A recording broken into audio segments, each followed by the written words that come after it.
Yeah, a very good morning to all of you. So, once again, during these Christmas holidays, let's listen to a few tales. Today, I bring you a tale from the state of Punjab. Fine. The tale is about a rat. Fine. This little rat once was caught in a rain, got drenched very badly, and it was far away from its own hole, and therefore it went into another hole as deep as possible and tried to make himself as dry as a bone. As dry as a bone is a comparison, very dry, very, very dry. After drying himself, he looked around in the hole and he found a large dry stick. He thought, okay, it will come handy sometime, let me carry it. So with difficulty, the rat took that stick and started walking around, and came out. The rain had stopped, wanted to go back home. Just as he was walking, he saw a man. This man had a few kids around him who were all crying. And the rat is generally a very generous one. So he felt a pity for these kids and asked, what happened, why are they crying? Then the man said, yeah, the bairns are hungry. Bairns, it's an old term for children. The bairns are hungry and they are feeling very cold, and I am not able to light a fire. I am not able to light a fire because the wood that I have is wet. So the rat said, all right, I'll give you. He gives the man the wood that he had brought. And the man immediately started baking cake for his children. And in the meantime, what he did, he had to give something. So he gave a morsel of dough. Morsel means very little of generally anything eatable. Morsel of dough. You know what dough is? For making your chapati, first you make the dough, So morsel of a dough he gave to the rat. So the rat was happy. He was very happy. He thought, I do a good bargain.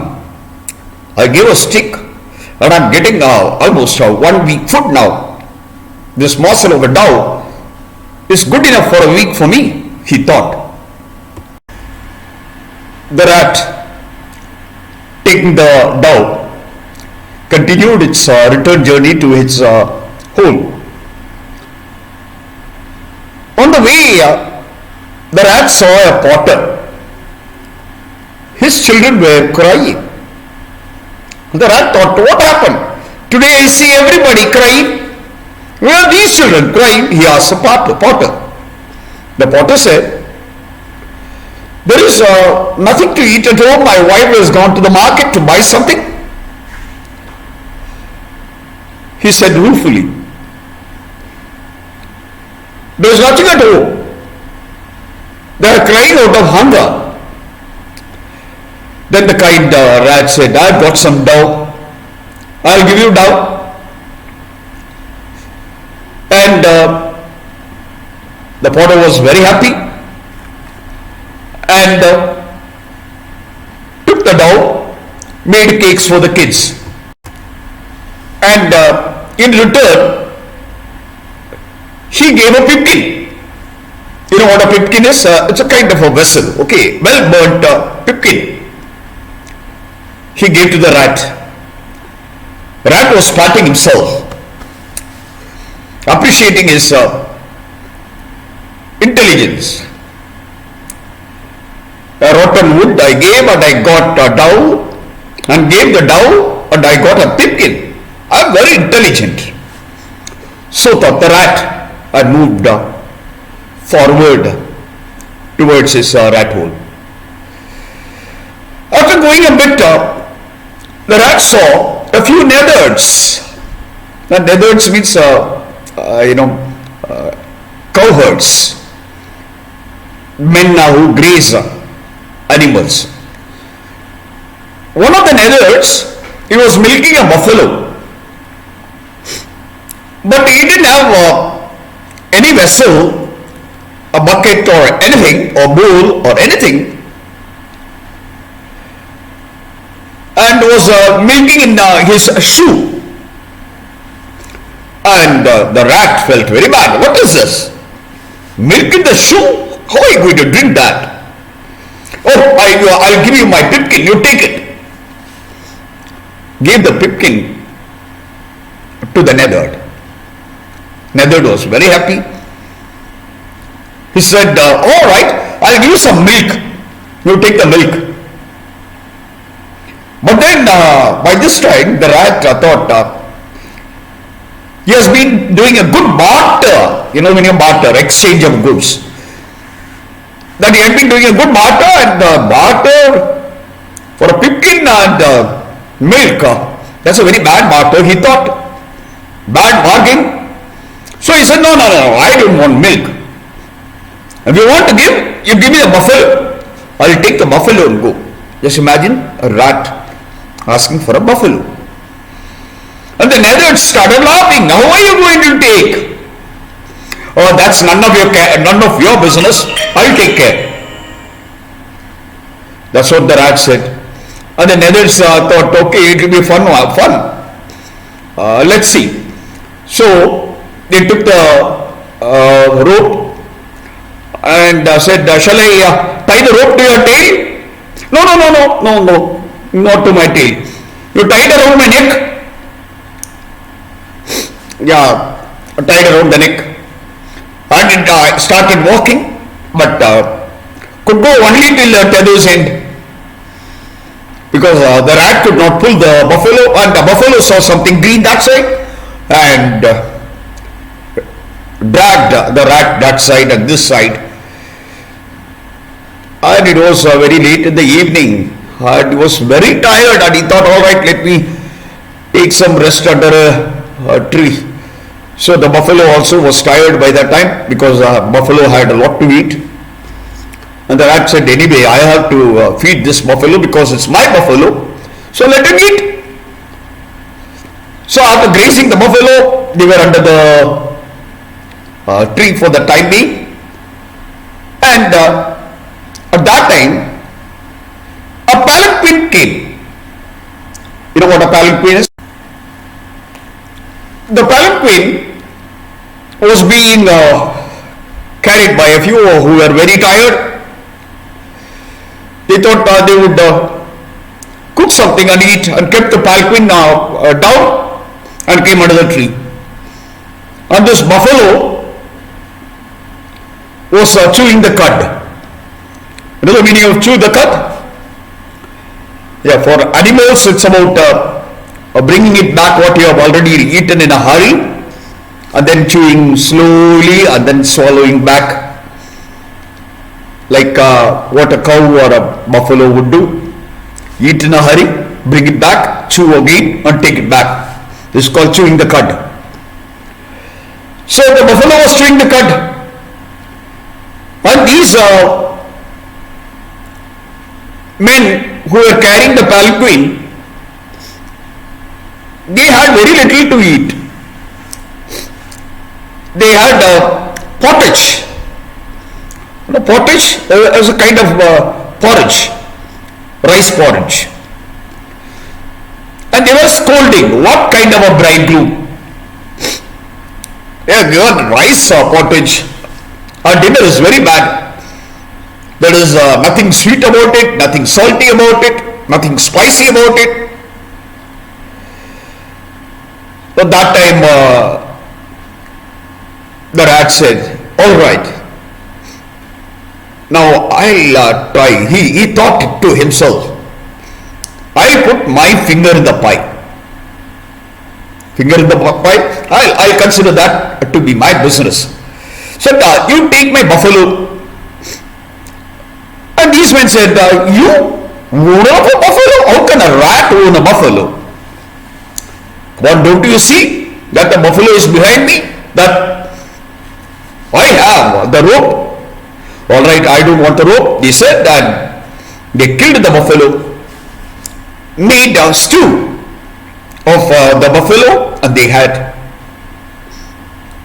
Now the rat said, all right, in lieu of the buffalo, you should give me the bride.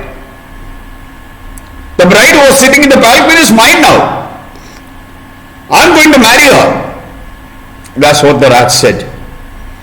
And anyway, these men, they were so tired. They said, we will escape. They ran away.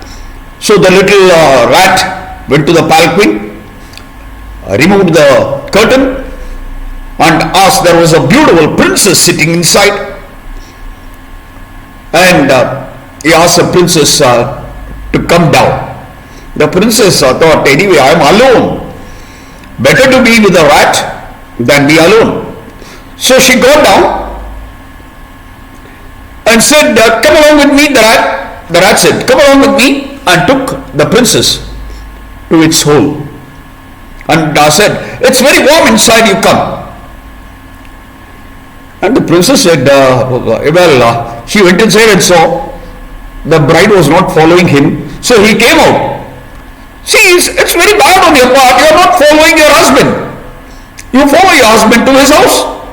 That's an obedient wife. That's what the rat said. And the princess said, oh no, how is that possible? It's a small hole. Then the rat said, no. Hole is not small. You are overgrown. Tomorrow we'll have to build a house. Now for the timing you eat something. Tomorrow morning I'll send you to the market to sell whatever fruits are available in the forest. I cannot climb the tree. I will climb the tree and I will pluck fruits and I will throw it down. You take it, go out to the town and sell it and come back.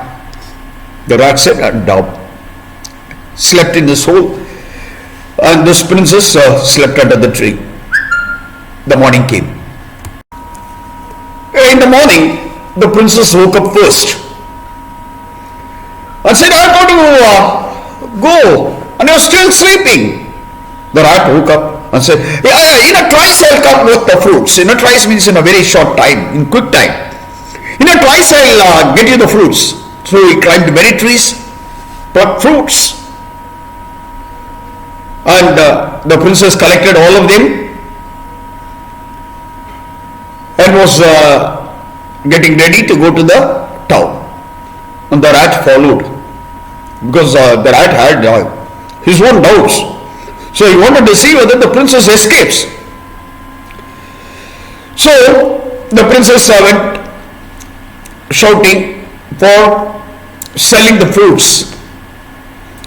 And hearing her voice from the palace, the queen was very happy. Actually, she thought her daughter, the princess, might have been killed by animals. And therefore, she was very happy and said to her daughter to come inside. And the daughter was about to go and rat got angry. Come on, my wife, how can you take? Then the queen said, no, first let me make arrangements to welcome my son-in-law, then I will call you.